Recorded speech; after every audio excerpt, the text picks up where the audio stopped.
infidelity happens, what we often see is the betrayer wants to be able to just move forward without really talking about what's happened. They want to be able to apologize and say, hey, I won't do this again. I will change. I promise. Let's move forward. Let's stop talking about it. Stop asking me questions. You keep bringing up the past. What they don't realize is that just as much as they want to move forward, the person who was betrayed also wants to just move forward. We don't want to think about this every day. We don't want to be plagued with images and triggers and these negative thoughts about our spouse.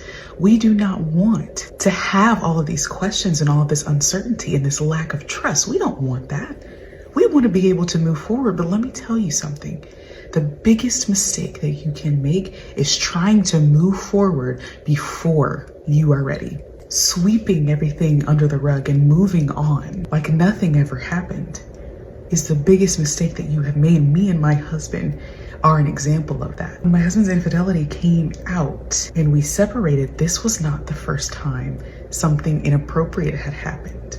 The first time though, I was in a very vulnerable position. I was pregnant and we were about to make a big move to another state on our own.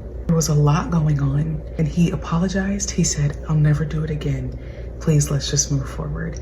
And so we just moved forward. We moved on like it never happened. We never talked about it again. And that is the biggest mistake that we made. The biggest mistake that I made was allowing us to just move forward without doing any intentional work, any intentional healing. Any instance of inappropriate behavior cannot be swept under the rug. You cannot just move on like nothing ever happened. That is borrowed time, and you will have to give it back. As much as you want things to just go back to normal, to not have the tension and the animosity, to not have the questions and the triggers to deal with in your marriage, you have to deal with them if you want to heal. Do not sweep anything under the rug. Any instance is too big for that.